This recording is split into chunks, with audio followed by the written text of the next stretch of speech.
Olá pessoal, sejam bem-vindos ao podcast da Hike. Muito prazer, me chamo Felipe Oguihara, sou sócio e diretor comercial aqui da Hike Capital. Hoje estou aqui com Ângelo Belitardo Neto, nosso gestor de investimentos da Hike. O Ângelo rapidamente leu um pouquinho do currículo dele. O Ângelo é nosso gestor de investimentos e sócio também da Hike. Teve passagens ali pelo Banco Safra, algumas das principais gestoras do Brasil também. Então, muita expertise tanto na parte de renda variável quanto na parte de renda fixa, né, Ângelo? E o Ângelo ele é responsável por toda essa parte de alocação. Ele e o time dele, tanto a parte de alocação Brasil quanto a parte de alocação offshore, 100% o time do Ângelo que desenvolve as teses, que olham para as tendências, para a parte macro, para a parte micro, para sempre ter a melhor decisão. Seja muito bem-vindo, Ângelo. Muito obrigado, Felipe. Uma ótima apresentação. Até desculpa se eu esqueci de alguma coisa aqui. Tinha muita coisa para falar, né? É isso aí, pessoal. O Ângelo, a gente com certeza vai falar de toda essa, utilizar um pouco dessa sua expertise para passar aqui pro nosso público, principalmente. E é isso aí. O Ângelo ele é responsável pela parte de investimentos dentro da Hike, então toda tomada de decisão, análise de mercado, análise de produto, passa por ele, pelo time dele. E vamos lá, Ângelo, vamos começar aqui nosso papo com uma breve retrospectiva daí o que foi 2025. De 2025 pode-se dizer que foi um ano de recordes, né? A gente teve recentemente o Ibovespa ultrapassando 164 mil pontos, batendo o recorde histórico, né? Em um ano que, apesar de ter recorde histórico na Bolsa, a gente tem um juros em 15%, né? Um dos maiores juros da história, ultrapassando até ali o período Dilma, que chegou em 14%, não é? E, Ângelo, vamos começar então falando um pouquinho sobre o cenário das ações, né? O mercado acionário no Brasil. O que você elencaria como as melhores performances, né? O que você observou ao longo desse ano como os melhores papéis, as melhores performances dentro da Bolsa? A gente viu que a Bolsa subiu como um todo, mas mais uma vez, não foi uma subida de todos os papéis, se concentrou, né? Como a gente até havia comentado, em alguns setores específicos. Então, o que você tem a nos dizer sobre esse overview do cenário acionário aqui no Brasil? Bom, como o Felipe mencionou, o Ibovespa, né, atingiu níveis recordes esse ano, mesmo com taxa de juros ali em patamar muito alto, né, em 15%. Mas as grandes razões por trás desses novos recordes não foi uma mudança estrutural da economia no Brasil e no mundo, né, mas um avanço nos resultados das empresas que haviam se deteriorado muito ao longo dos últimos anos, especialmente ao longo do ciclo de alta de juros, né?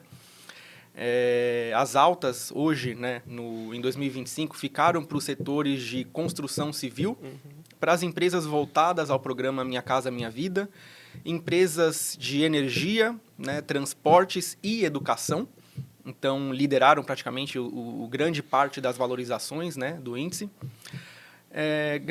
Uma das principais razões, né, por trás dessa valorização bem extensa, mesmo sem os juros começar a cair, foi que algumas dessas empresas estavam muito mal acostumadas lá em 2019, em 2020, quando a taxa de juros aqui no Brasil estava encaminhando para 2% e nos Estados Unidos estava em 0%, né? Então, essas empresas elas aceleraram muito o crescimento lá atrás e se alavancaram de forma bem intensiva, né? Então, como elas acabaram se comprometendo muito com projetos de crescimento intensivos em capital, que se refletiu em um aumento agressivo no endividamento, né, a gente passou por um ciclo de alta de juros, né? Tivemos pandemia, tivemos uma escalada da inflação ao redor do mundo, né?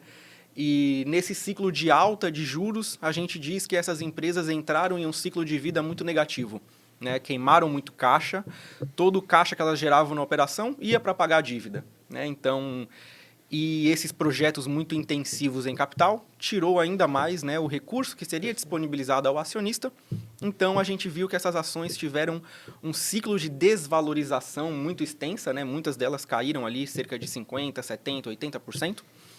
Né? E essa queda ela foi intensificada no final de 2024, começo de 2025, quando a gente teve a surpresa ali do aumento da isenção, né, de imposto de renda. Então, isso causou muito estresse na curva de juros, causou muito estresse no câmbio, né? A gente viu a curva de juros ultrapassando a marca dos 16%. Então, como todo esse pico de pessimismo, né, que a gente viu aqui no Brasil. Isso fez com que essas ações caíssem muito, né, especialmente essas empresas que a gente acabou de mencionar, com muita alavancagem, muito projeto de crescimento. Então, ao longo do ano de 2025, a gente viu uma recuperação nessas empresas, né, e uma correção na própria curva de juros, saindo de 16%, voltando ali para casa dos 13%, 14%. Então, nesse cenário de recuperação, correção da curva de juros, a gente viu empresas como a Eneva, né, de energia, a Movida, de aluguel de veículos leves, empresas de educação como a Cogna e o Grupo Ânima, né, e empresas também de concessão de rodovias, né, como a Eco Rodovias. E, por fim, que a gente mencionou também, foram as empresas de construção voltadas ao programa Minha Casa Minha Vida, né, como a Cury, que foi o grande destaque ali de performance e rentabilidade. Acho que desses 3 nomes, de alguns nomes que você citou, de fato, Eneva, Movida e Ânima, uma valorização de mais de 100% no ano, né? Movida quase 200%, né? Até, pelo menos o dia que a gente está gravando aqui, checando um pouquinho antes, 192% de valorização no ano. Então, de fato, empresas que tiveram uma expressiva, né, valorização devido aos motivos que você elencou. E, Ângelo, muito se diz também que essa alta do Ibovespa teve um grande fluxo, né? Foi devido também ao grande fluxo de investidor estrangeiro entrando na Bolsa. E esse fluxo de capital, né, mudando, saindo de Estados Unidos e, de fato, o investidor estrangeiro vindo para os emergentes. Você linkaria também uma parcela dessa alta do Ibovespa a esse fluxo de capital positivo de estrangeiro no Brasil?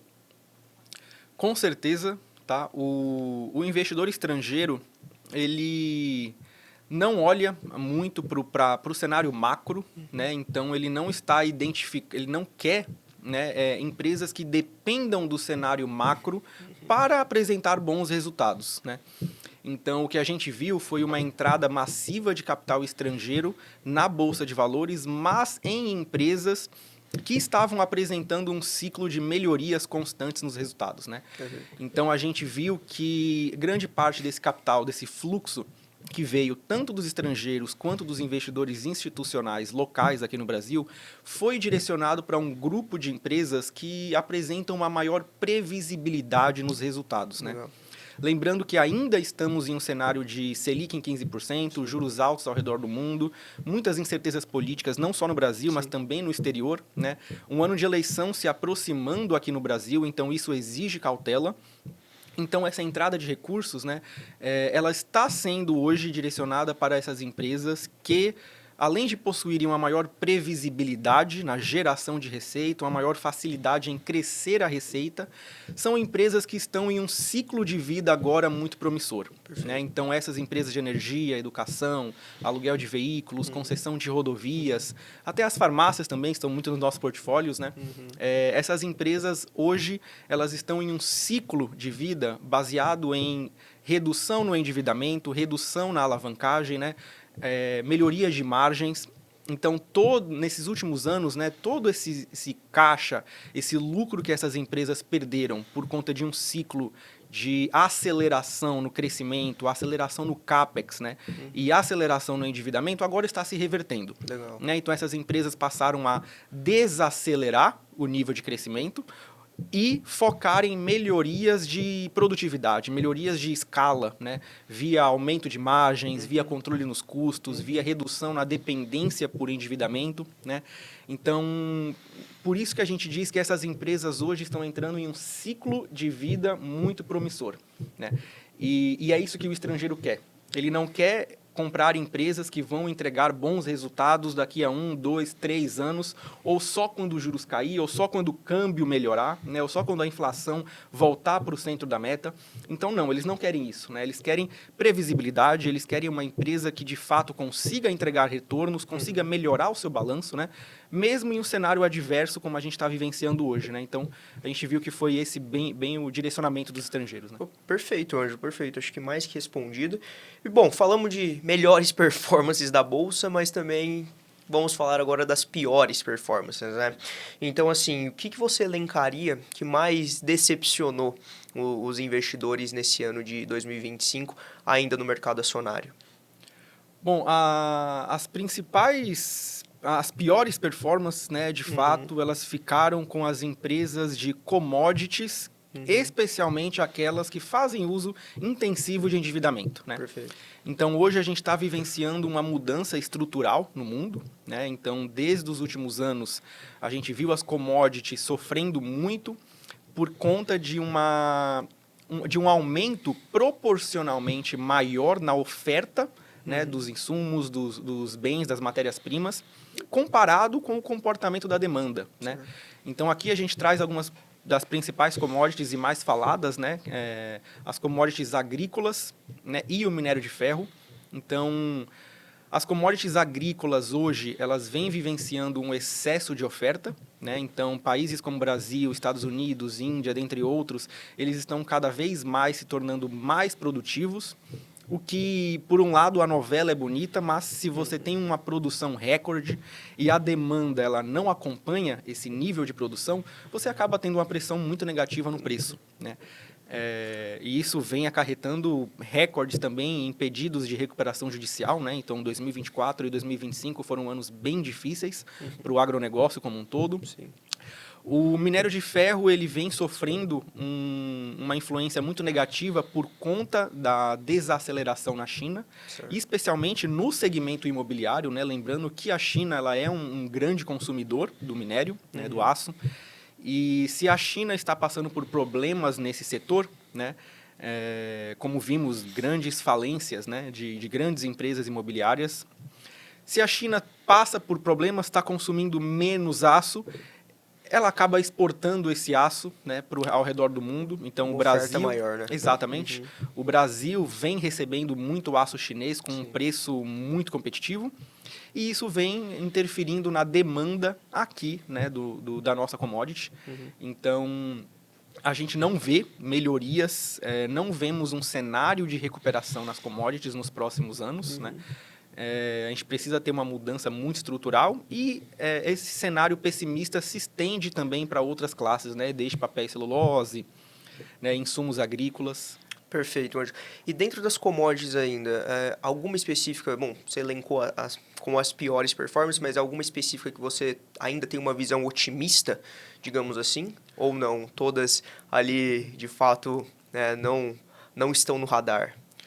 Hoje mantemos uma visão muito otimista, né, para a commodity de proteína animal. Proteína né? animal. Então, especialmente a companhia Marfrig, né, a nova MBRF, né, Fusão, que foi né? resultante da fusão entre a Marfrig e a BRF. Então, a commodity em si vive bons momentos, né? Então, a gente vê uma aceleração muito agressiva no consumo de proteínas, né? De diversas proteínas. O consumo do ovo vem ganhando um espaço cada vez maior, né? No cenário global. E carne bovina, carne de frango, né? Tem se mostrado uma demanda muito resiliente e também crescente, né? E ainda temos muitas sinergias, né, a serem geradas advindas da fusão entre a Marfrig e a BRF. Né? Então, ainda temos um ambiente muito promissor, tanto no cenário micro, né, que refere-se à saúde da empresa, né, e às sinergias, os potenciais ganhos de escalas que ainda possam ser vistos, né? Tanto como o cenário macro para a commodity, né? Então, isso é muito positivo. Enquanto isso, né, as outras commodities, como mencionei, ainda mantemos um viés muito pessimista, especialmente para aquelas que fazem uso intensivo de endividamento, né? Lembrando que commodities em baixa e juros em alta, isso aumenta a necessidade dessas empresas de realizarem sucessivos follow-ons, né? Novas emissões de ações, aumento do endividamento para conseguir gerenciar o próprio caixa. Então, deve haver ainda uma pressão muito negativa, né, para os acionistas. Um eventual ciclo de queda nos juros nessas empresas de commodities não devem destravar um valor muito significativo, né? Então, por isso, a gente prioriza as empresas que já vão ter uma maior previsibilidade na receita e se beneficiam também da queda de juros. E, Ângelo, vamos lá. E pensando pensando no momento das commodities, como você citou agora, né, pegando o seu gancho ali, que de fato né, não estão nos melhores momentos, commodities em baixo, os papéis também dessas empresas muito ali baixos, né, na bolsa, desvalorizados. Esse não seria o melhor momento, então, para compra dessas ações, enfim, de fato comprar as commodities que hoje se encontram em baixa? Não, Tá? A gente vê que muitos investidores apreciam, né, o Exato. fato de vamos comprar barato, ao som Perfeito. dos canhões. Mas no caso das commodities, a gente vê um cenário estruturalmente negativo. Né? Não é um ciclo passageiro, tá? E é fácil de você identificar uma mudança no ciclo das commodities. Né? Então, o investidor ele deve se posicionar em empresas de commodities no momento da virada do ciclo. Né? A commodity ela não vai sair do 0 e ir para 100 da noite para o dia. Né? O ciclo de valorização ele dura um certo tempo. Né? Então, o investidor que acaba querendo pegar esse momento da virada, comprar barato, ele pode acabar perdendo, né, outras alternativas, outras oportunidades no mercado de ações. E aqui na Hayk a gente tem uma gestão voltada completamente para acompanhar o ciclo de vida das empresas. Né? Então, Ótimo. por meio de uma construção de uma carteira diversificada em empresas e setores que estejam em um ciclo positivo de crescimento, de vida. Né? Como a gente mencionou, baseado em redução no nível de endividamento, um ciclo de redução na alavancagem, um ciclo de redução na necessidade de CAPEX. Né? Então, a empresa ela passa por um momento muito positivo de menor necessidade de gastar recursos para manter a atividade rodando, uma menor necessidade para gastar recursos para crescer. Né? Então, isso que a gente chama o ciclo de vida positivo de uma empresa. Né? E a empresa ela consegue crescer receita, ganhar escala, sem gastar e sem se endividar. Né? Então, isso, de fato, que acaba destravando o valor para a ação e acaba contribuindo, né, para um retorno. Eu acho que um ponto muito importante, né? E gera mais previsibilidade, né? Porque Exatamente. o que o investidor busca mesmo é a previsibilidade, sempre olhando para o futuro. Então, empresas que tem essa tendência de fato, gerar mais previsibilidade, né, no âmbito do investidor, na hora que você está comprando a ação, muito melhor ali, de fato, tem um fluxo maior de entrada. Exato. Os investidores eles não gostam de incertezas. Perfeito. Né? Incertezas no resultado da empresa, ainda mais se o cenário da economia está jogando contra as empresas no Brasil. Né? Então, hoje, de fato, a gente viu, né, todas essas empresas que a gente mencionou, né, Eneva, Movida, as farmácias também estão em um ambiente muito positivo, né? Pague Menos, Raia Drogasil. Então, é um cenário muito promissor, né, para o investidor, mas como não temos nenhuma certeza ali, né, que a taxa de juros vai cair de forma intensa, né, vai voltar para 2%, o cenário não é o mesmo cenário que a gente viveu lá antes da pandemia, né? Então, o investidor ele precisa ainda manter uma cautela nas decisões. Legal. E falando de incerteza, Ângelo, uma commodity que a gente ainda não falou, mas queria puxar ela aqui para a conversa, foi o ouro. Né? O ouro a gente sabe que muitos investidores alocam, né, nele em momentos de incerteza global, então tanto na questão, principalmente em questões geopolíticas, né, e a gente viu 2025 uma forte valorização do ouro. Fica atingindo ali mais de 60% de valorização em 2025, até o mês de novembro. E também um estudo recente que eu estava dando uma olhada foi que o Banco Central, né, pela primeira vez em 4 anos, aumentou a reserva de ouro dele em 33%. Então a gente vê que é um movimento que não só os investidores têm alocado mais em ouro, mas também os próprios bancos centrais, né, têm feito esse movimento. O que você tem a nos dizer sobre essa valorização do ouro e se vai continuar, principalmente ali para 2026? Bom, Felipe, a gente realmente viu, né, um movimento muito intensivo, né, de grandes investidores institucionais ao redor do mundo, diversificando seus portfólios, suas carteiras, né, e introduzindo ouro. Né? E eu acredito que a gente pode dividir as principais razões, né, em 2 grandes pontos aqui do porquê que o ouro apresenta, né, um ciclo de valorização apresentou um ciclo de valorização muito extenso. A principal razão é que o ouro ele é um ativo de refúgio, né, para os investidores que percebem um cenário de maior risco, um cenário de maior oscilação na economia, um cenário de maior incerteza. Né? Então, os investidores acabam introduzindo o ouro na carteira para reduzir o nível de oscilação do portfólio. Né? Então, é muito comum que os investidores corram para o ouro em cenários como cenários eleitorais, né? Como a gente teve o cenário eleitoral nos Estados Unidos, onde tinha o Trump ali, né? no eleitorado. Então, tivemos cenários de oscilação muito brusca nos juros e na inflação ao redor do mundo. Perfeito. Né? E commodities em baixa. Né? Commodities em baixa, você acaba piorando a balança comercial de diversas economias que são exportadoras da matéria-prima. Né? Então, todo esse cenário de elevada incerteza fez com que os investidores acabassem introduzindo mais o ouro ali, né? Uhum. E, fora isso, os bancos centrais, né? Os bancos, como você acabou de mencionar, o Banco Central do Brasil, né, aumentou. Uhum. Os bancos centrais, eles vieram diversificando suas fontes de reservas, né? E introduzindo o ouro também. Uhum. E a gente viu tanto o Banco Central quanto investidores institucionais, né, alocando e diversificando seus portfólios, por conta também de que a gente tem 3 ativos, né, 3 classes de ativos que antes eram vistas como classes seguras e rentáveis. Né? E hoje, essas 3 classes viraram o oposto. Né? A oscilação aumentou muito e o retorno diminuiu. Né? E essas 3 classes, ou 3 produtos de investimentos, né, são, os títulos públicos, né, ao redor do mundo, o dólar. Né, o dólar ele começou a ser visto com mais desconfiança. Né? Talvez da hegemonia do dólar. Exatamente. Né? E as commodities, né, como a gente acabou de mencionar também. Então, 3 grupos de ativos que conseguem suportar um elevado volume de recurso, né? E antes eram vistos como seguros. Né? As commodities, querendo ou não, é um consumo muito resiliente. Né? Mas hoje o cenário mudou. Esses ativos apresentam uma oscilação muito alta, né, e acabaram perdendo demanda. Então, o fluxo de capital que seria direcionado para esses ativos, né, títulos públicos, tanto em países desenvolvidos como em subdesenvolvidos, como é o caso do Brasil, dólar e commodities, perderam essa demanda, o capital que seria direcionado para eles acabou indo para ouro e também para os créditos privados, né? Esse é um ponto que a gente vai discutir bastante ali na frente, até reservei o tema aqui quando a gente for para a renda fixa, que é esse fluxo, né? Então, se está saindo de um lugar, consequentemente o capital está indo para outro, né? Então, a gente vai chegar lá.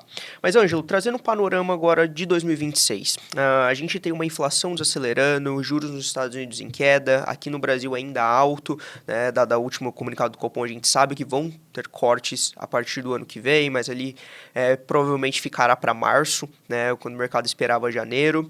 O que você tem visto, então, no cenário, né, olhando para 2026, dos principais setores, né, dentro da Bolsa que você elencaria aqui como, de fato, os mais promissores e os que, né, digamos, os que mais exigem cautela por parte do investidor? Bom, seguindo na mesma linha que começamos aqui, né? Hoje a nossa maior exposição nos portfólios de renda variável ainda está no setor de transportes, tá? Então, tanto no setor de concessão de rodovias e ferrovias, com a Ecorodovias e a Motiva, né? Que é a antiga CCR. As empresas de energia, que também estão nesse ciclo de desalavancagem, né? Como a Eneva. Outras empresas também, como Equatorial e CPFL, né, grandes empresas de energia, Sim. Talvez as mais rentáveis, né, do setor. O segmento de transporte rodoviário de cargas, né, com a JSL, aluguel de veículos com a Movida. E o setor de farmácias e construção também devem continuar seguindo um ritmo muito positivo de melhoria nos resultados, né? Farmácias, a gente destaca que a Pague Menos, né? Então, forte melhoria nos resultados, diluição de custos, uma gestão muito eficiente. Sim. Então, relembrando, né? Foco ainda é cautela. Então, surfar essa melhoria no balanço das empresas, né? Então, é muito importante o investidor ainda zelar pela previsibilidade. Empresas que possuam essas receitas previsíveis e consigam crescer margens com facilidade, né? Legal, Ângelo, legal. Acho que, bom, um baita overview de Brasil que você passou para nós.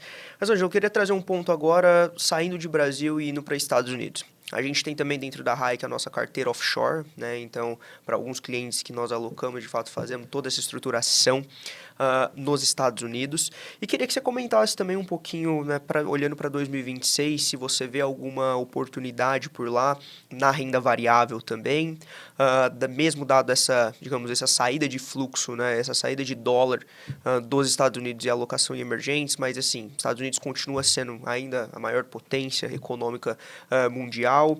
Enfim, o que você tem visto de oportunidades na Bolsa por lá? No cenário offshore, nossas duas principais exposições, tá? A primeira ainda continua no setor de transportes, tá? Então você deve ver que a gente gosta muito do setor. Transporte, né? É um setor muito resiliente e talvez um dos setores que mais tenham recebido aportes, né, dos estrangeiros. E lá a gente tem alocação em uma empresa chamada Global Ship Lease, né? Ela é a GSL. Ela é uma empresa que detém navios de porta-containers e aluga essas embarcações para outras empresas ao redor do mundo, né?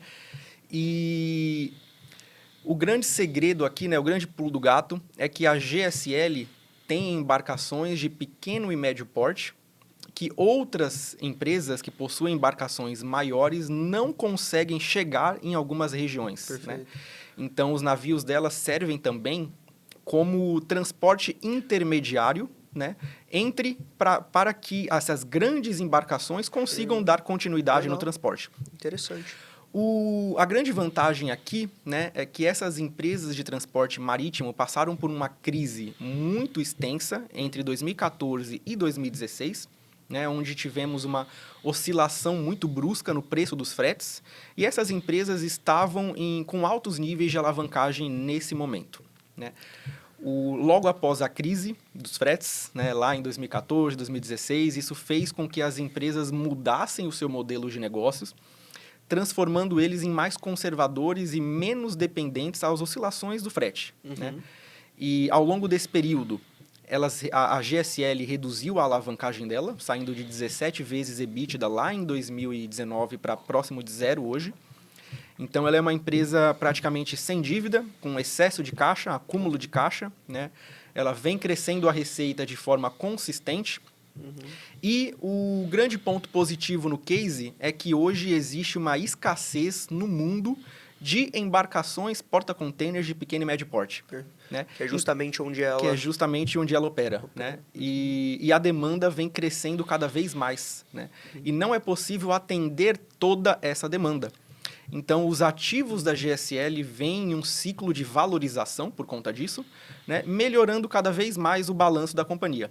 Né? Então, receitas muito previsíveis, margem crescendo, forte diluição nos custos. Sim. E hoje, com um balanço praticamente livre de dívidas, né, a GSL vê um caminho ali de crescimento sustentável para ela. Mas muito mais resiliente, né? E saindo do setor de transportes, eu sei que, bom, nos comitês que a gente faz lá na Hayek, você fala muito do setor de saúde, não é por lá também. Tem alguma empresa no radar que você e seu time estão de olho, pensa em alocação offshore também? Temos hoje, saúde também vem sendo um segmento muito cobiçado pelos institucionais, pelos investidores estrangeiros. E isso porque essas empresas vêm ganhando uma eficiência anormal, né, com o avanço da tecnologia. E destacamos aqui uma empresa chamada Rigel Pharmaceuticals. Né? Alguns anos atrás, ela era apenas uma empresa de biotecnologia, né? Não chegava a ser uma farmacêutica de fato operante. Né? E de uns anos para cá, ela conseguiu desenvolver alguns medicamentos que vieram ganhando escala global, né? Especialmente o Tavalisse, né? O Tavalisse ele é o carro-chefe da Rigel, né? Ele trata doenças hematológicas, oncológicas, e a grande vantagem desse medicamento é que ele atende a diversas necessidades médicas, né? O princípio ativo desse medicamento ele nada mais é do que evitar que doenças ataquem as plaquetas e causem doenças de sangramento, né? E esse medicamento é exclusivo, no caso, da Rigel. Exatamente. Tá. Entre março e abril desse ano, né, ela venceu uma disputa judicial impedindo que outras farmacêuticas entrassem com genéricos do Tavalisse, e isso criou, né, um ciclo de crescimento acelerado para a Rigel Pharmaceuticals, sem a necessidade de se endividar e sem a necessidade de gastar CAPEX, né? A Rigel atua em um modelo de negócios onde ela cria licenciamentos com outras farmacêuticas ao redor do mundo, né? Então, já é uma empresa que ganhou escala global, né? Tá no Oriente Médio, na Ásia, na Europa, né? Na América. Então, é uma empresa que hoje ela está em um ciclo de crescimento sem necessidade de gastar e se endividar. Hoje, a dívida da Rigel se aproxima de zero, né? Então, o volume de recurso que a empresa tem em conta corrente muito já é mais do que o dobro do que ela tem de dívida, né? E o modelo de negócios reflete um ROIC acima de 100%. Né? Então, muita vantagem, muito interessante, mas um ponto de atenção, né?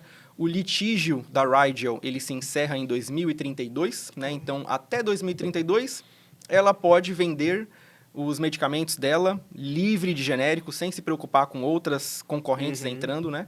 Então, esse ciclo de vida, agora nos próximos anos, é muito promissor. Poxa, legal. Vários insights ali dentro de um setor que às vezes não é tão falado, né? O pessoal fala mais de transporte, de logística mesmo, mas o setor de saúde é muito interessante lá fora também. Legal, Ângelo, mas vamos lá. Puxando agora o tema, falando bastante de renda variável, eu sei que você gosta bastante, mas agora trazendo o gancho aqui para renda fixa, né? Renda fixa, principalmente aqui no Brasil, poxa, para o investidor que alocou na renda fixa com uma Selic a 15%, imagino que está chegando agora no final do ano e, poxa, de fato ali com uma ótima performance, né, que a gente teve, dado essa alta taxa de juros aqui no Brasil. E a gente vai comentar um pouco sobre as melhores performances, mas eu acho que o caso mais recente que eu queria trazer aqui primeiro foi o caso do Banco Master, né, que aconteceu. Então, enfim, né, foi descoberto ali um efeito de fraude, né, dentro do banco, e até que a gente comentou antes de começar, uma falta muito grande de governança, né? Então, assim, Ângelo, dentro da renda fixa, primeiro trazendo essa questão, o que você costuma olhar, você e seu time, né, para identificar, acho que primeiro, né, essa falta de governança, porque você estava comentando até comigo que é algo estrutural, que se repete, né, em alguns casos, que daí você pode trazer aqui para nós, e principalmente para minimizar, né, esse risco dentro antes de alocar em uma renda fixa. Felipe, é muito interessante essa parte de governança, né? Porque se a gente pega para estudar os últimos cases de fraude que tiveram, todos eles têm pontos em comum, né? Então, relembrando aqui cases da IRB, né? Lojas Americanas, a Ambipar recentemente, né? O COI da Ambipar trouxe perdas bem severas. E agora, o Banco Master, né? Então, a nossa análise de governança aqui, né, ela contempla alguns pontos muito importantes que você acaba conseguindo identificar indícios de fraude. Né? Não necessariamente a gente vai pegar a fraude ali, mas é uma análise de governança onde você consegue identificar a boa índole dos executivos que estão responsáveis ali pela gestão da empresa. Né? Então, primeiro ponto é analisar a remuneração executiva, né? Como que os executivos se autorremuneram. Né? Então, a análise de remuneração executiva, ela visa acompanhar, né? Visa mensurar o comportamento da evolução da remuneração dos executivos em comparação com a evolução da receita, a evolução do nível de endividamento da empresa, a evolução do ROIC, né, de indicadores que medem a produtividade, o ganho de escala da companhia. Então, aqui a gente vê, se a empresa está remunerando cada vez mais os investidores, mas a empresa não ganha escala, não vem ganhando margens, alguma coisa está de errada. Né? Perfeito. Se o investidor ele acaba atrelando a remuneração executiva ao comportamento da receita, ele pode estar muito incentivado a crescer receita a qualquer custo. Então, se a remuneração dele está atrelada à receita e ele acaba se endividando muito para crescer a receita a qualquer custo, tem indício de fraude. Né? O conflito de interesse ali é muito grande. É muito grande o conflito de interesse, né? Porque Se o executivo decidiu levar a empresa para a Bolsa de Valores, ele tem que pensar no acionista minoritário. Sim. Né? Então, ele não pode crescer a qualquer custo, Sim. ele não pode se alavancar, né, de forma muito irresponsável, ainda mais se o juros estiver subindo. Né? Então, isso é um ponto muito interessante de fraude. Tá? Então, executivos que atrelam a remuneração a indicadores financeiros que não mensuram de fato o ganho de produtividade da empresa, né? O ganho de escala, a resiliência, né? Outro ponto muito importante é analisar, mensurar e ver ali, né, o histórico judicial, o histórico ético, o histórico profissional dos principais executivos que estão ali na empresa, né? Se já houve algum evento de irregularidade que ele praticou no mercado. Identificar também se um único executivo exerce vários cargos dentro da empresa, né? Você acaba não tendo uma democracia ali, né? Uma divisão na tomada de decisão. Muito concentrada, né? Muito concentrada, né? E, por fim, o que a empresa faz com o próprio caixa, né? Então, a empresa ela veio apostando em alguns projetos no passado, parou no meio os projetos, não deram certo. Para onde foi o dinheiro, né? Ela se endividou para fazer esses projetos, mas os projetos não finalizaram, né? Ou a empresa ela acaba alocando o próprio caixa em ativos que não têm liquidez, né? Como a empresa pode fazer isso com o próprio dinheiro? Né? Sim. Você não pode fazer isso. Você tem que ter caixa ali disponível para eventos de incerteza, né? Para distribuir dividendos, para fazer recompras de ações, né? Para financiar projetos de crescimento sem precisar se endividar tanto. Então, se a empresa ela aplica o próprio caixa em depósitos judiciais, em CDBs de outros bancos sem liquidez, e ela está se endividando, né? É um indício claro de fraude, né? Bom, se ela precisa de recurso, por que ela está comprometendo o próprio caixa e se endividando, né? Então, são muitos indícios ali, são informações fáceis de se pegar, tá? Então, você conversando com o RI, você conversando até com outros analistas de bancos que acompanham as empresas, né? A gente consegue fazer as perguntas certas e identificar onde pode estar uma grande furada, né? Uma grande furada. Ótimo, Ângelo. Muito legal essa análise trazer. E é isso, acho que no final do dia é olhar mesmo por dentro da empresa, né? E daí a gente vai comentar um pouco melhor sobre como funcionam as alocações, as carteiras dentro da Hike, que acho que, bom, você com a sua expertise você consegue minimizar muito bem esse risco. Mas antes disso, Ângelo, eu queria trazer um outro ponto dentro da renda fixa, que eu principalmente ali na parte comercial ouvi muito dos clientes, que foram os títulos IPCA+, né? Ou seja, os títulos de inflação. A gente viu ali as NTs e NBs chegando a patamares de IPCA mais 8%, batendo o recorde também, né, desde lá de 2016, que chegaram a IPCA mais 7,34, 7,4%, e esse ano, de fato, o governo emitindo NTNB a IPCA mais 8%. Só que a gente sabe que o investidor que às vezes alocou nesse título alguns anos atrás, até hoje, né, digamos, está com uma marcação negativa, né, desse título. E 2025, que muitos acreditavam que ia ser um ano positivo para esses títulos, muito pelo contrário, né? A gente viu uma piora ali, de fato, ainda uma marcação negativa. Queria te perguntar aqui o que você vê de panorama para esses títulos, se você vê uma janela interessante de alocação, dado essas altas taxas, né, das NTs e NBs, e se para 2026 seguirá sendo, né, uma classe interessante ali de alocação. As NTNBs, de fato, né, não tiveram uma performance muito positiva, tá? Tanto por conta, né, do IPCA, não ali na casa, né, acima dos 10%, né, acima dos...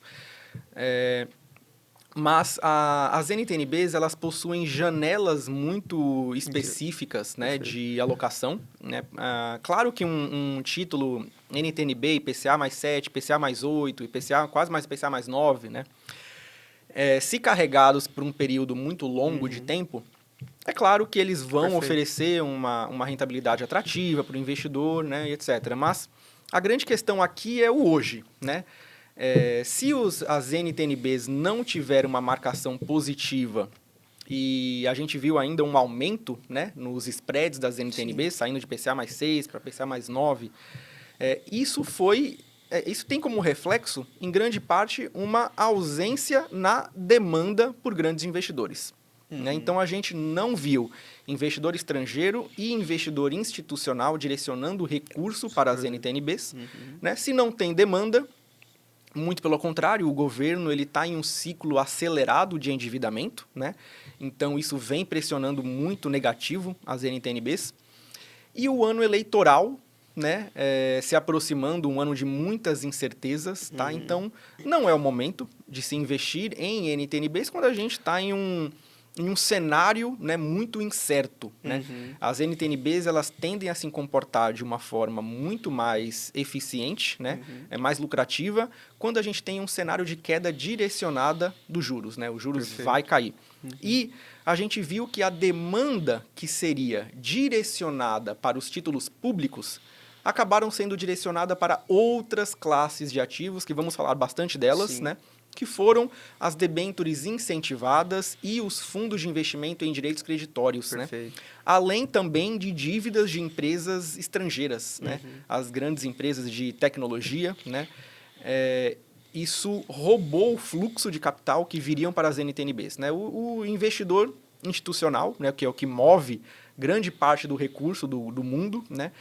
Eles não querem ativos com muita oscilação e pouco retorno, né? Investindo em NTNBs, a depender do cenário, você acaba perdendo a sua liquidez, né? Então, a demanda vai para ativos que têm maior retorno, menos oscilação, menos risco, né? Que foram os casos de debêntures incentivadas e dos FDICs, né? Que tinham muita qualidade, né? Perfeito. Eu queria trazer, acho que você falando nessa questão de fluxo agora, um estudo muito interessante que você nos apresentou também do HSBC, que comenta justamente isso, né? A mudança do paradigma de crédito. Cada vez mais saindo de títulos de treasuries, de NTs, NBs, de títulos públicos e indo para créditos de empresa privada, né, como empresa de inteligência artificial, uma tese a gente vai comentar um pouco, mas enfim, queria que você comentasse um pouco dessa mudança de fato. Você acha que é algo estrutural dentro da renda fixa? Então, assim, de fato, a gente vai começar a ver mais alocação em títulos de crédito privado, ou você acha que a partir do ano que vem os institucionais eles vão trazer de fato e vão voltar a investir ali nas NTs, NBs e nos títulos públicos? Olha, de fato, a gente está vivenciando hoje uma mudança estrutural, né, no fluxo de capital. Tá? Os títulos públicos eles estão perdendo a atratividade, né? E isso, em grande parte, tem como reflexo, né, as altas taxas de juros ao redor do mundo. Sim. E um volume acelerado na emissão de dívidas por parte, né, de grandes empresas de tecnologia e de infraestrutura energética, né, ao redor do mundo, né? Então, o volume de capital é tão grande e o risco acaba sendo reduzido por conta da saúde dessas empresas, né? A gente está falando de NVIDIA, Oracle, Apple, Amazon, Microsoft, Meta, né? E diferentes outras empresas também de tecnologia, fora as grandes empresas que atuam em toda a cadeia produtiva para a construção de infraestrutura energética, para ter energia para IA, né? Então, hoje o mercado de dívida, né, o mercado de crédito internacional está praticamente sugando todo o capital, né, e tirando o fluxo de capital que seria direcionado para títulos públicos, né? Muito interessante. Quem quer investir muito, né, em uma classe de ativos que hoje está com muita oscilação e menos retorno, né, que é o caso dos títulos públicos, né? Então, o fato de ainda estarmos com juros altos ao redor do mundo e sem uma perspectiva clara de que esses juros vão cair de forma intensa, né, voltar lá para o patamar onde a gente viu antes da pandemia, isso é muito difícil acontecer e acaba criando um ciclo muito positivo para investimento em dívida privada, né, de baixo risco, né, de empresas mais conservadoras, mais resilientes. É interessante até mencionar que essas empresas, né, grandes de tecnologia e de infraestrutura que estão emitindo muita dívida, elas possuem ativos concretos, né? Ativos sólidos que geram receitas previsíveis, margens altas. E tudo isso daqui é garantia para as dívidas que essas empresas estão emitindo. Né? Então, você acaba passando uma visibilidade de risco muito menor nesses títulos de dívida para o investidor estrangeiro, né? Para os grandes investidores institucionais que também atuam aqui no Brasil. né? Lembrando essas empresas, esses bancos, né? Fundos de pensão, seguradoras, eles não querem alocar em uma classe que está tendo muita oscilação, pouco retorno, né? Então, eles acabam diversificando e os títulos públicos acabam perdendo recurso, né? Inclusive, saiu uma notícia no Valor recentemente, né? Onde traz um estudo também mostrando que os títulos públicos estão se tornando mais sensíveis aos juros, né? E o que quer dizer que os títulos públicos estão mais sensíveis aos juros? Estão oscilando mais, né? Produto que oscila muito pode acabar tendo um retorno que não compensa esse risco. Né? Exato. E eu acho que é importante frisar, né, que dentro da renda fixa não é porque é renda fixa que todo ativo, de fato, vai se comportar como o CDI. Exatamente. Né? Muito pelo contrário, existe essa volatilidade. E esses institucionais, né, eles não compram NTNBs e Treasuries para segurar até o vencimento. Sim. Né? Eles precisam fazer negociação para gerar ganhos, mesmo que pequenos, mas constantemente. Perfeito. Né? Só que são esses institucionais que movem o mercado. Né? Então... Ótimo, legal, Ângelo. E você citou duas classes ali, que eu vou trazer agora, até como as melhores performances aqui, que foram as classes de debêntures incentivadas e dos fundos de investimentos em direitos creditórios, os FDICs, né? Começando pelas debêntures incentivadas, Ângelo, teve muito uma discussão ali na metade do ano de que essa classe deixaria de ser isenta, né, de imposto de renda e passaria a ter o imposto, né, uma alíquota fixa ali, mas acabou caindo por terra e, de fato, assim, se a gente olha a performance dessa classe no ano, né, se a gente coloca o imposto, passariam de 20%, né, de rentabilidade. O que você achou dessa classe, um pouco dessa performance no ano, e se é o momento de continuar, né, ou seja, para o investidor que ainda não alocou, se vai continuar essa boa performance para 2026? Certo. As debêntures incentivadas, né, elas foram a principal razão, tá, do porquê que as NTNBs não tiveram um ciclo muito positivo de valorização. Né? Grande parte do recurso, né, que iria para as NTNBs acabou indo para as debêntures incentivadas e tem uma razão muito clara para isso. Né? Mais retorno, menos risco, sem prender o recurso do cliente. Eram fundos ali de 30 dias, né? Exatamente. 30, a gente vamos chegar neles também, né? Mas a grande questão aqui, né, é que os investidores institucionais, né, os grandes, eles gostam exatamente disso, né? Primeiro, as debêntures incentivadas, elas são títulos de dívida, tá, utilizados para financiar grandes projetos de infraestrutura das empresas e por isso que elas são incentivadas, isentas de imposto de renda, né? Desde 2023, nós observamos que muitas debêntures incentivadas estavam sendo disponibilizadas no mercado a uma taxa de retorno muito alta, né, comparado ao nível de risco do emissor. Então, isso que são os spreads altos. Né? Muitas empresas, muitos títulos de debêntures incentivadas sendo emitidas no mercado, sendo disponibilizadas, e as debêntures que já estavam sendo negociadas em mercado secundário estavam com uma taxa ali entre CDI mais 1 até CDI mais 3. Né? Nossa. E considerando que o CDI estava em 14%, 15%, né, quase, isso aqui geraria um retorno de 16%, 17%, 18% isento de imposto de renda. Né? Se a gente colocar o imposto de volta, isso aqui daria mais de 20% bruto. Né? Isso aqui é um retorno para a empresa que está em seríssimas dificuldades. Exatamente. Mas não é o caso. Né? Se a gente olhasse as empresas que estavam emitindo esses papéis, a própria Eco Rodovias, né, própria Motiva, grandes empresas de energia, saneamento, né, as empresas estavam muito saudáveis. Né? Então, a gente viu que tinham debêntures sendo negociadas a uma taxa muito alta e um nível de risco baixo, alta liquidez. Né? Perfeito. Então, alta liquidez, quero dizer, muito volume sendo negociado. Então, o investidor conseguiria sair a qualquer momento, né? Sem pênalti, praticamente. Né? Então, isso atraiu muitos investidores para a classe de debênture incentivada. Se tinha muito retorno, vamos para lá. Né? E outro ponto também que acabou atraindo muita demanda foi o surgimento de uma classe nova de fundos de investimento. né? São os fundos de investimento em debêntures incentivadas redeadas com o DAP. Olha, né? um hedge dentro do Um hedge dentro do fundo, Legal. né? E esse hedge... Acho que só explicando, o hedge ele seria uma proteção, né? Acho que vale a pena só a gente situar, porque às vezes o pessoal de casa não entende, mas o hedge ele seria de fato uma proteção. Né, exatamente. que a própria gestora coloca. As gestoras usam instrumentos financeiros, né, como o DAP, é um derivativo, para proteger a carteira contra oscilações na curva de juros. Né? Perfeito. Então, você acaba reduzindo muito a oscilação do fundo. São fundos que são muito pulverizados, né? Então eles pulverizavam bastante a alocação, a maior exposição ali tinha 2, 3, 4% do portfólio. Né? Muitos desses fundos eles se propunham a alocar apenas em debêntures com alto nível de alta nota de crédito, né? Então DGA, AA, AAA. E esses fundos também tinham um prazo de resgate de 30 dias, né? Novamente, juntou tudo que os investidores queriam. Alta rentabilidade, baixo risco, alta liquidez, né? Baixa oscilação. Né? Um risco de crédito muito baixo dessas empresas. Né? Então, a demanda foi toda para lá. Né? Então, as NTNBs acabaram ficando ali com aquelas taxas altas, né? Cada vez as taxas iam aumentando. Mas lembrando, né?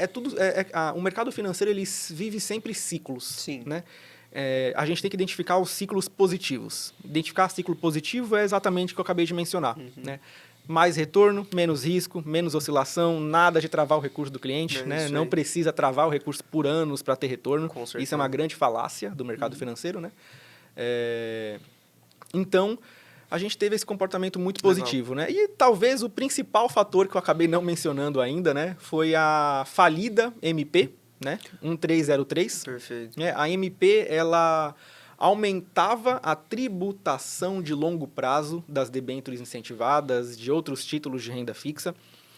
Desculpa, das incentivadas não, né? Dos títulos que já são tributados, né? Isso. Saindo de 15% para 17,5%.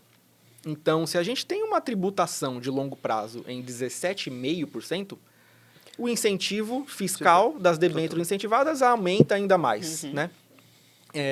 Fora isso, os títulos que antes eram isentos passariam a ser tributados em 5%. No entanto, né, o investidor que, de fato, adquirisse os títulos, né, as debêntures incentivadas antes de 2026, manteria o benefício da isenção até o vencimento dos títulos, né, que estão inseridos no fundo. Então, isso acelerou muito a demanda dos investidores, né? Então teve uma corrida para comprar esses papéis. Muita procura. Né? Foi uma demanda adicional, né? Literalmente. E por fim, né? Uma Selic muito alta, né? Um CDI muito alto. Você acaba deixando os títulos isentos, né? Ainda mais atrativos, né? A gente fala que uma Selic em 15% e um título que renda 100% do CDI, você acaba tendo quase 3 pontos percentuais de isenção fiscal, né? É como se um título que desse 17% de retorno isento é a mesma coisa que 20% bruto, né? Aí que vem os 3 pontos de isenção fiscal. Não, de fato, foi uma classe que no ano, a gente olha, foi como você falou, juntou tudo que o investidor de fato busca. Uma alta rentabilidade, baixa volatilidade e de fato, enfim, uma excelente classe ali na performance de 2025. No linguajar, né, do mercado financeiro, os spreads estavam muito altos, né? Acarretando em retornos muito elevados com risco baixo. Os investidores foram para cima e os spreads caíram. Né? Caíram bastante. E agora a gente está vendo um cenário bem negativo, tá? Para as debêntures incentivadas. Não bem negativo, assim, para o ano que vem, mas é um cenário onde... Ou seja, para 26 seria uma classe que você não... Corta essa parte. Agora... Para 2026, a gente está vendo um cenário bem pessimista, tá? Para a classe das debêntures incentivadas. Para a classe das debêntures incentivadas. E isso porque o risco, agora, não compensa o retorno. Né? Então, se nós observássemos o comportamento das debêntures em anos de eleição passados, né? Acabamos tendo um choque nessa classe. Né? Então, se a gente tem algum cenário de estresse onde... as debêntures estão muito caras, né? a gente pode ter um crash, né, nas classes de debêntures incentivadas. Então, com o objetivo de evitar, né, um possível cenário de estresse, dado que a gente sabe que em anos de eleição o que mais tem cenário de estresse, é baderna, muitos partidos acabam postergando, né, reformas que fariam muito bem para a economia e todos os partidos viram populistas. Sim. Então, não é muito bom para a economia, né? Então, evitar agora, né, estarem ativos que possam ter muita oscilação. Essa maior volatilidade, né? Principalmente Exatamente. no ano eleitoral. O que também tira a atratividade das NTNBs. Perfeito. Ano de eleição é um ano muito difícil. Perfeito, Ângelo. E aí, nessa linha, Ângelo, a outra classe que você comentou que também teve uma excelente performance no ano foram os fundos de investimento em direitos creditórios, os FDICs, né? Eu lembro que você fez um estudo, e até tá no LinkedIn, para quem quiser procurar depois do Ângelo, no início desse ano, comentando, né, sobre as melhores classes da renda fixa, né, que você vinha. E você elencou as debêntures incentivadas e também os FIC-FDICs, né? Eu queria que você comentasse um pouco dessa classe, porque é uma classe que vem ganhando muita atratividade, né, ao longo dos anos, pode-se dizer assim, e principalmente depois que o investidor, os FDICs foram abertos para o público geral, né? A gente teve um grande volume de alocação nessa classe. Primeiro, então, eu gostaria que você explicasse o que são, afinal, esses FDICs, um pouco da performance deles em 2025 e se vai continuar na carteira lá da Hayek para 2026. Certo. Os FDICs, né, nessa sopa de letrinhas, eles são os fundos de investimento em direitos creditórios. Certo. Como o nome já diz, ele investe em direitos creditórios ou recebíveis de outras empresas. Né? Vou dar um exemplo prático aqui para a gente explicar o panorama, como é que funciona, né, o fundo. Suponha que a Raia Drogasil, né, ela precise pagar os fornecedores dela, que forneceram as embalagens de medicamento, né? E a Raia Drogasil deve para os fornecedores R$1.000 em um prazo de 6 meses. Né? Os fornecedores querem receber antes esse valor devido pela Raia. Né? Então, eles vão ali numa plataforma, vão ter um botãozinho ali e vão falar assim, bom, eu quero antecipar. O fornecedor ele aceita receber hoje R$900, ao invés de receber 1.000 daqui 6 meses. Perfeito. Então, ele vai lá na plataforma de um FDIC, de um fundo de investimento, e ele vai lá e seleciona para antecipar. Né? Então, nesse momento, o fornecedor aceitou receber menos, o fundo vai pagar para o fornecedor da Raia, vai antecipar os R$900, e a Raia Drogasil passa a dever o fundo. A Raia vai ter que pagar o valor integral para o fundo, né? E o fundo ele também pode oferecer até um prazo para a Raia, para dar um tempinho para ela pagar. O ponto muito interessante, né, do FDIC é que um dos investidores desse FDIC pode ser a própria Raia Drogasil. Né? Então, ou seja, a própria empresa pode ter um FDIC. A própria empresa pode estar investindo nesse FDIC, né? Ela está ali assumindo o risco, né, do fundo e... ou até os controladores da empresa, né? Os próprios controladores da empresa podem colocar um capital ali e a Raia Drogasil passa a utilizar o próprio capital dela. Esse mecanismo dá uma eficiência tributária muito grande para a Raia, né? E também fornece capital para ela sem que ela precise se endividar, né? Pegar dívidas com bancos, né? Então, os FDICs eles vieram crescendo muito por conta disso, porque eles atendem uma infinidade de soluções no mercado de crédito, né? Até no mercado fiscal também. E o grande ponto positivo da classe, né, são os instrumentos de proteção que eles possuem. Né? Então, por isso que a gente viu muitos investidores institucionais entrando de forma massiva, né, na classe de FDICs. Foi a classe que mais cresceu em toda a renda fixa ao longo dos últimos anos, né? E isso porque eles conseguem oferecer alta rentabilidade, baixa oscilação, né? Sem a necessidade também de prender o recurso por um longo período de tempo. Né? Hoje os fundos, né, em grande parte, têm prazos de resgate ali entre 30 até 180 dias, né? Os FDICs. A gente vê que também uma outra classe nasceu junto, que foram os FIC-FDICs. Tá. Né? Os FIC-FDICs, eles alocam em múltiplos FDICs. É um fundo que investe em outros fundos. Né? Ou seja, você tem uma maior diversificação ainda dentro da classe dos FDICs. Uma maior diversificação, uma maior pulverização, né? E você acaba tendo um mecanismo muito mais eficaz, né, de controlar o risco. Perfeito. Né? E esses FIC-FDICs começaram a ser disponibilizados tanto para a pessoa física como também para os institucionais. Né? Uhum. E um ponto muito positivo aqui é que esses fundos eles são isentos do Come-Cotas. Né? Então, isso acaba acelerando a construção do patrimônio. Né? Uhum. Como são fundos que não possuem oscilação, né, eles possuem já uma rentabilidade pré-definida. Uhum. Né? CDI mais 1, CDI mais 2, CDI mais 3. Então, o investidor ele vai acumulando retorno, né, e isso traz para ele um benefício muito grande, né, que é o benefício dos juros compostos. Com né? certeza. Então, com o passar dos anos, o spread em relação ao CDI tende a aumentar. Né? Agora, a grande lição aqui, né, é a cautela e saber analisar, saber escolher fundos que tenham um perfil conservador. Né?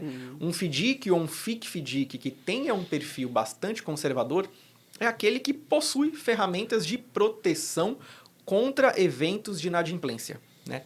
O principal mecanismo é a subordinação.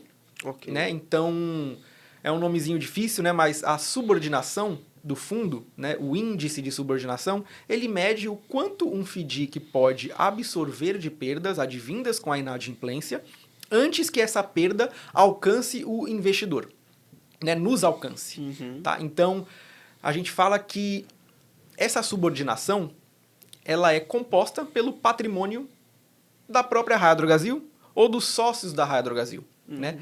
Então, quando a Raia Drogasil criou o FDIC dela, ali, ela coloca um patrimônio dela, esse patrimônio dela vai proteger Perfeito. os outros investidores. Excelente. Então, primeiro a Raia Drogasil precisa perder todo o dinheiro dela com a inadimplência para depois os investidores começarem a ter perdas. Né? Então, o índice de subordinação vai medir exatamente isso. Né? Então, um FDIC conservador ele precisa ter um índice de subordinação acima de 25%, né? 25%, 30%. Ele precisa ter garantias, né?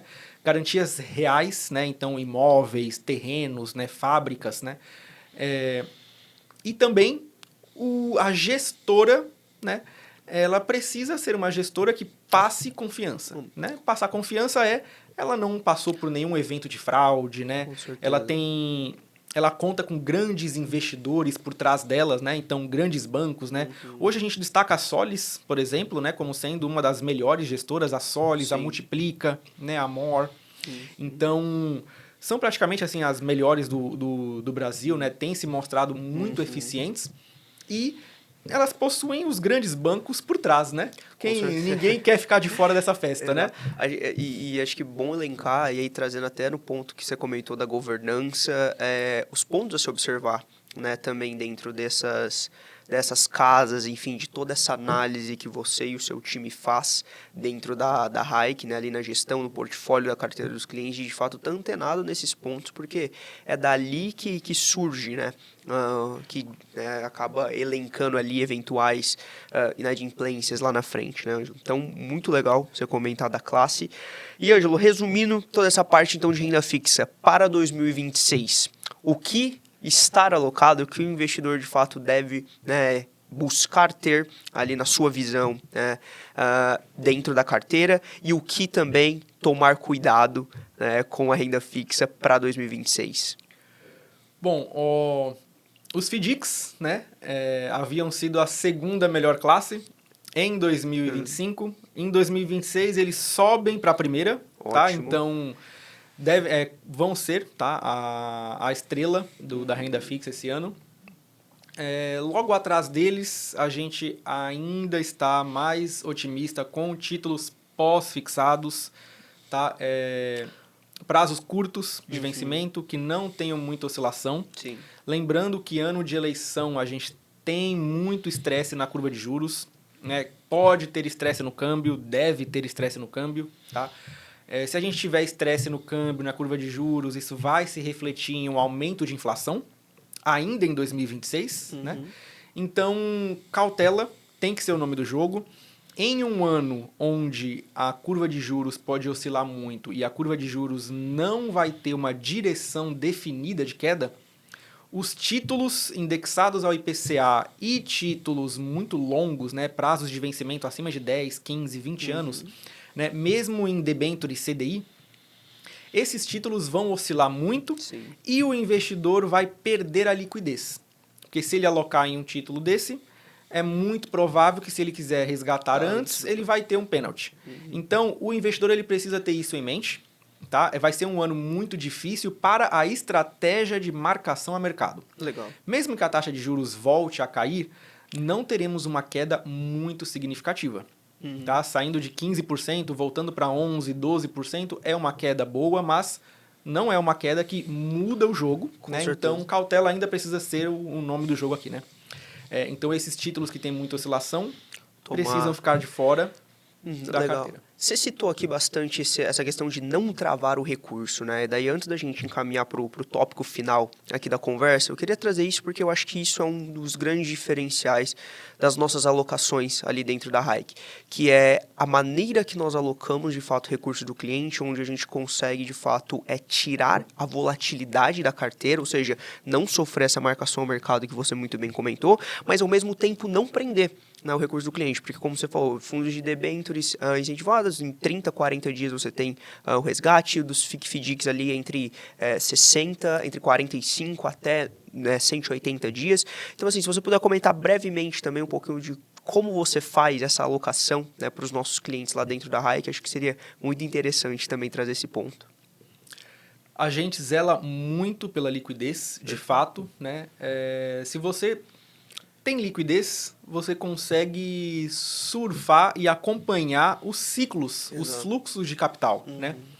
A mudança estrutural na economia, né? Então, ter liquidez é uma vantagem muito alta, né? Claro que existem ativos como títulos pré-fixados de bons bancos, né?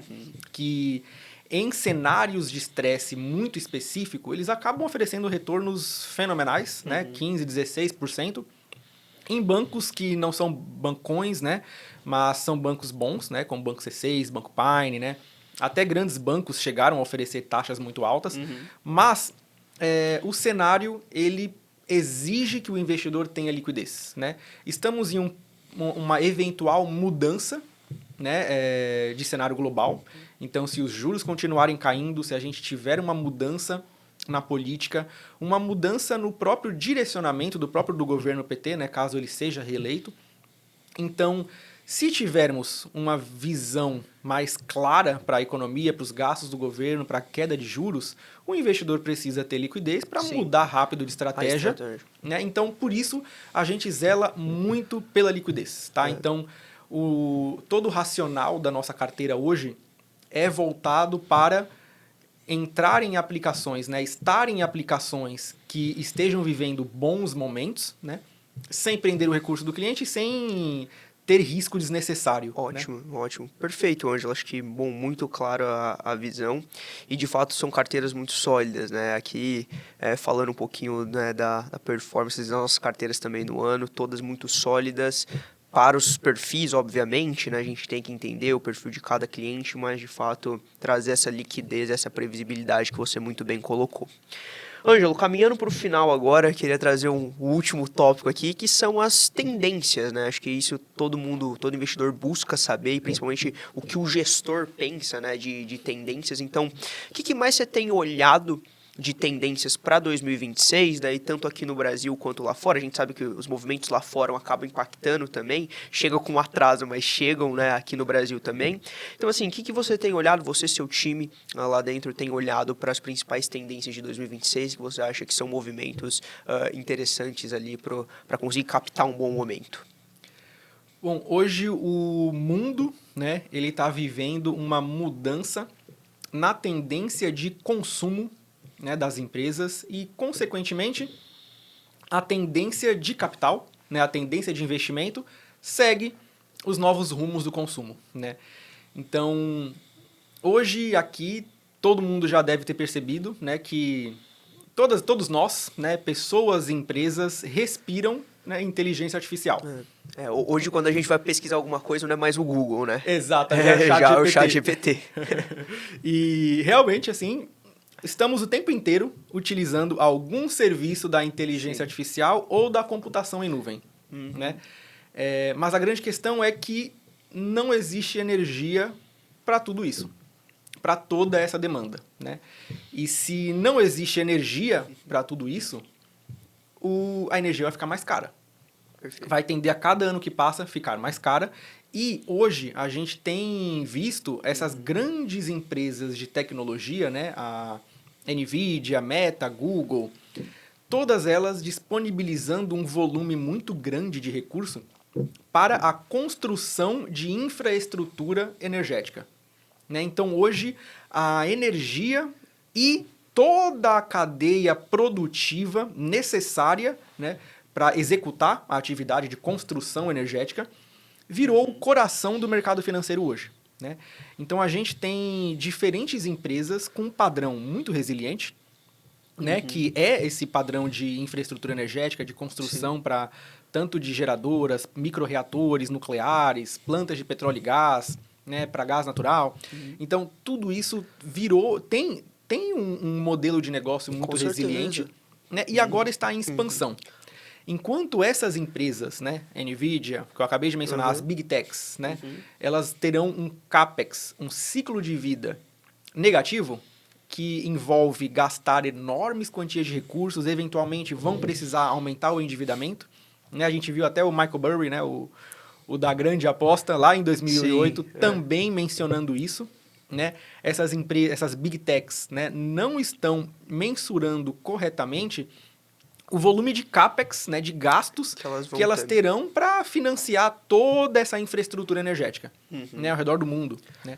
Então, isso vai fazer com que o lucro delas acabem caindo, né? Desacelerando o crescimento delas. Enquanto isso, você vai abrir oportunidades, você vai ter uma tendência de consumo, uma tendência de investimento muito promissora do outro lado da cadeia, né? Que é a cadeia produtiva para ter essa infraestrutura toda energética, né? A construção de data centers, né? Interessante. E também saindo até da tecnologia, tá? A gente vê um Estados Unidos investindo de forma massiva em diferentes segmentos de infraestrutura também, né? Desde telecomunicação, né? Desde rodovias, ferrovias. Então, a gente tem um cenário muito promissor desse lado, né? Aqui da cadeia. Legal. Alguma empresa específica que você tem no radar ou ainda não? Hoje... A gente tem 3 empresas, né, que estão dentro desse segmento, tá? Ambas elas atuam no Texas, tá? Lembrando, é importante até mencionar, né, o Texas hoje ele é a região favorita, né, das Big Techs para investimentos em construção de data centers e outras infraestruturas. Né, o Texas ele abrange vantagens muito positivas para essas empresas, né, desde vantagens regulatórias, fiscais, tá? Mas hoje a gente tem posição em uma empresa chamada Sterling Infrastructure, né? A Sterling ela é uma empresa extremamente focada nesse segmento de construção de infraestrutura diversificada, né? E também atua na construção de data centers. A Sterling é uma das empresas mais lucrativas da Bolsa, né? Ela tem um ROIC ali próximo de 30%, vem crescendo receita, margens de lucro de forma bem acelerada. Né? E a Sterling ela está no ciclo de vida perfeito, né? Ela vai receber o CAPEX dessas Big Techs, né? Inclusive tem parceria, se eu não me engano, com a Google e com a Meta. Né? Ela vai receber o CAPEX dessas empresas sem precisar se endividar, né? E vai executar a sua atividade. Então, a Sterling está totalmente capitalizada, baixo endividamento, e em um ciclo de vida de crescimento e ganho de escala. Né? Então, isso é muito positivo. Né? Hoje, a Sterling, a Primoris e a Smart Sand, né? São as nossas 3 principais exposições nessa corrida da infraestrutura energética. Legal. Então, 2026 uma janela de oportunidades também, né? Apesar das incertezas, né, que tem ali tanto na questão geopolítica que a gente comentou aqui, mas uma janela de oportunidades também se abrindo, e acho que o mais importante é isso, né? O investidor tá atento a essas tendências, né, que vão se desdobrar ali ao longo do ano e ao longo dos anos, né, até diria. De fato, a inteligência artificial é uma tese que imagino que venha para ficar, como você muito bem comentou, né? Sim, quem diria que falar que sair de recursos de Big Tech seria uma discussão em algum ponto, né? E a gente está vendo justamente isso, né? Como você comentou, a diminuição dessa exposição em Big Techs e o aumento nessas empresas de data centers, de energia, tecnologia, né? E até um ponto para o investidor ficar muito atento, né? Os ETFs, né, hoje, eles vieram perdendo uma diversificação, né? Perdendo o principal benefício deles, né? Que é a diversificação por conta desse avanço da tecnologia, né? Então, a BlackRock e a Vanguard até também realizaram estudos, né? Destacando esse movimento anormal, né? Grandes empresas que faziam parte desses ETFs se valorizaram muito e todas elas passaram a ser correlacionadas, né? Voltadas à inteligência artificial. E isso acaba tirando benefícios dos ETFs. E também ela destaca nessas mega forças, né? São as mega forças por trás dessas novas tendências de consumo. E também ressaltando a importância, né, do investidor priorizar alocações em empresas que têm essa maior previsibilidade, né? Muito comum no setor de transportes, infraestrutura energética e saúde. Legal, Ângelo, legal. Acho que um ótimo papo que a gente teve por aqui. Se quiser deixar algum recado final para os nossos ouvintes, fique à vontade. Agradecer. Bom, é sempre se perguntar, né, se o seu perfil está alinhado com as suas decisões de investimento, é sempre avaliar, né, como que está a sua carteira hoje, como que você tem recebido esse suporte dos profissionais e acompanhar sempre aqui a High Capital para seguir de perto todos os nossos conteúdos, todas as nossas análises, tá? É isso aí. Gostamos muito, nosso time é muito bem eficiente. É isso aí. Ângelo, obrigado mais uma vez pelo tempo, pela disponibilidade de vir aqui, acho que trazer todas essas informações mais que relevantes e de fato, assim, que vamos conversar muito ao longo do ano que vem, né? Vão ser pautas ali. E agradecer a todo mundo que nos acompanhou por aqui. Pessoal, não se esqueçam de se inscrever no nosso canal aqui do YouTube, seguir a Hike nas redes sociais, muitos conteúdos relevantes também por lá, de toda essa questão de mercado, de modelo de assessoria, tá? E é isso. Ângelo, agradeço mais uma vez pela participação e até a próxima. Muito obrigado, Felipe.